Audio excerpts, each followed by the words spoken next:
მოგესალმებით უპირველესო მეგობრებო, ამჯერად მოვედი გდანის პატარა ტბაზე. დღეს ვითევზავებ სპინინგით, ხელოვნური სატყუარების გამოყენებით. ვეცდები რომ ძალიან პატარა ზომის სატყუარებზე, დაბალი სიმძიმით, აი 1 გრამამდე ვერსიებით, პატარა ზომის სამარმიშკო ქორჭილები დავიჭიროთ. ნახოთ რა გამოგვივა, აუცილებლად გამოიწერეთ ჩემი არხი, გააქტიურეთ ზარაზღალაკი, დღევანდელი ვიდეოც დაალაიქეთ და ეხლა ავაწყოთ ჩვენი აღჭურვილობა და ვნახოთ რა შედეგი გვექნება დღის ბოლომდე. სულ რაღაც 1 საათი გვაქვს ათევზაოთ, იმედი მაქვს რომ ძალიან კარგი და წარმატებული იქნება ეს დღევანდელი თევზაობა, ასე რომ შევუდგეთ ეხლა ჯოხის აწყობას.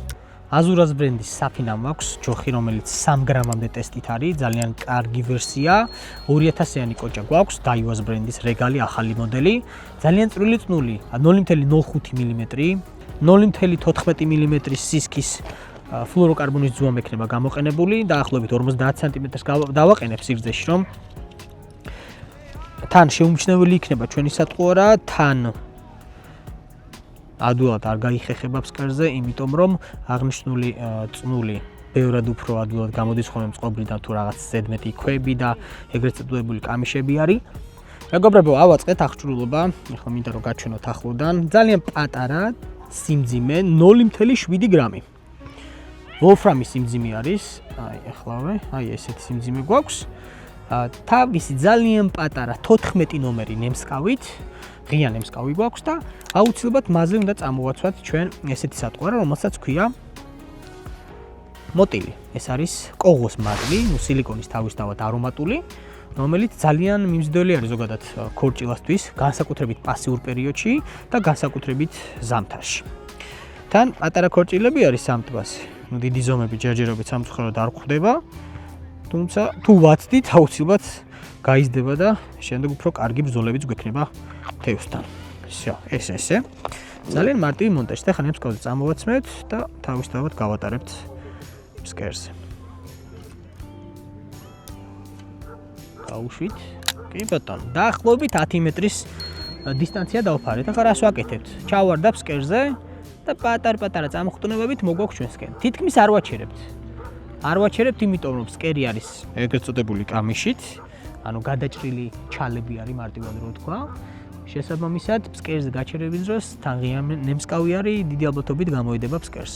ამიტომ პატარ-პატარა წამოხტუნებებით წამოვიღოთ ჩვენსკენ. რადგან დაბალი სიმძიმე არის, მას თამაში ისედაც პასიური ექნება და პატარ-პატარა ესეთი წამოხტუნებებით წამოვა ნაპირისკენ. ქორჭილა ვნახოთ რამდენად აქტიური არის, მოგეხსენებათ რომ ეს ტბა არც ისე დიდი არის, მაგრამ მაინც რადგან პასიური არის, რთული არის მოძებნა ისეთი თევზის, რომელიც ჩვენ სატყუარაზე დაარტყავს.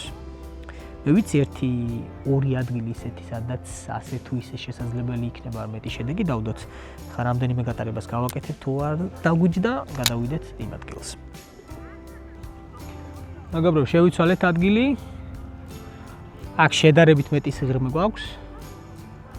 შესაბამისად პერსპექტიული ადგილი არის. ყოველ შემთხვევაში ასე ვთვლი. ნახოთ რა გამოგვივა. ანალოგიურად ვატარებთ ძალიან პატარა წამოხტუნებებით, პასიურად. იმისთვის რომ თუ ქორჭილა მაგალითად ახლო-ახლო დგას, რაღაცნაირად გავაღიზიანოთ, დავაინტერესოთ ჩვენი სატყუარით და გამოიკიდოს დაარტყას მოკიდოს პირი და მერე უკვე ნემსკავზე წამოიგოს. საკმაოდ საინტერესო თევზაობა არის ზოგადად სპინინგი თევზაობა, იმიტომ რომ აი თუ მაგალითად მიდიხარ საერთოდ უცნობ ტერიტორიაზე, ინტერესი არის ის რომ მოიძიო ისეთი პერსპექტიული ადგილები, სადაც შენი თეორიული გამოცდილება და ცოდნა გაძლევს საშუალებას, ამიტომ აუცილებლად თუ მაგალითად ერთ წერტილში ვერ დაიჭერთ თევზს, გადადით და სხვა ადგილებიც სცადეთ.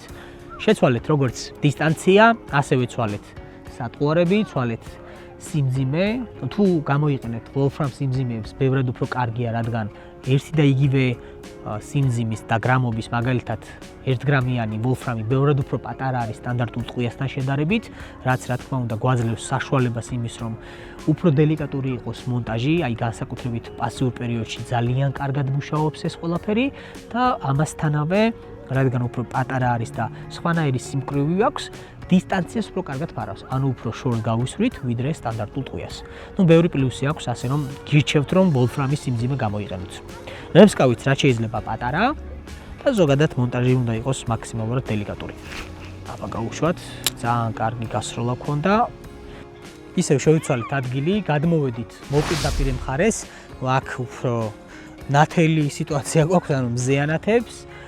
სავარაუდოდ უფრო მეტად გათბებოდა წყალი, იმიტომ რომ ის მხარე შედარებით ჭრდილიანი არის, აქეთ დღის განმავლობაში მეტად ანათებს ხოლმე მზე და რატომღაც მგონია რომ აქეთ უფრო უნდა იყოს თევზის მოძრაობა. ნუ არ ვიცი, რამდენად გაამართლებს ეს თეორია, მაგრამ ვცადოთ, გავატაროთ.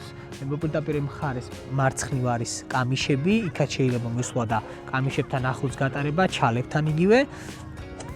ერთი მინუსი აქვს ამ ადგილს, არ ვიცი, ვისაც ეკუთვნის მოკლედ აი ამ სიტუაციის მოგვარება. წყალი ფაქტიურად არ შემოდის ამ ტბაში, რაც ძალიან სამწუხაროა და აი ფაქტიურად დაჭაობებულია.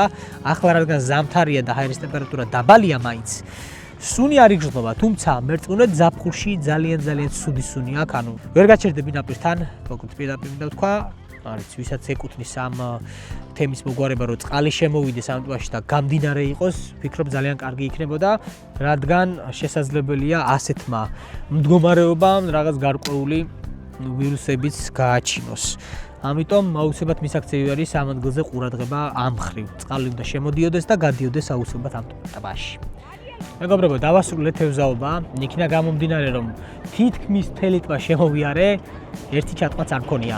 ნუ ლოგიკურია, ამ პერიოდში თევზი გარდამავალი ამინდის გამო იქნა გამომდინარე, რომ მინუს გრადუსები იყო წინა კვირაში და ახლა ჰაერის ტემპერატურა 15 გრადუსია, შესაბამისად სწრაფი ცვალებადობა, წნევის ცვალებადობას ნიშნავს, შესაბამისად თევზის პასიურია. სხვა ტბები და წყალსაცავებიც იმედი მაქვს, რომ გააქტიურდება თევზის ჩარტყმებით, ასე რომ ველოდებით ვართ მოლოდინში აქტიური სეზონისა, გვაქვს ახალი ნავი, ახალი ძრავი, ძალიან ბევრი სხვადასხვა აღჭურვილობა, რომელსაც ჩემ ვიდეოებში ეტაპობრივად გაგაცნობთ და გაჩვენებთ, რომლებიც ასევე თქვენ გამოგადგებათ სათევზაო და პირველ რიგში წარმატებული თევზაობისთვის, ასე რომ აუცილებლად გამოიწერეთ ჩემი არხი, გააქტიურეთ ზარეზღლაკი, ვისაც დღევანდელი ვიდეო არ დაგილაიქებიათ, აუცილებლად დაალაიქეთ და შევხვდებით მომავალ ვიდეოში. იმედი მაქვს წარმატებული და შედეგიანი თევზაობით.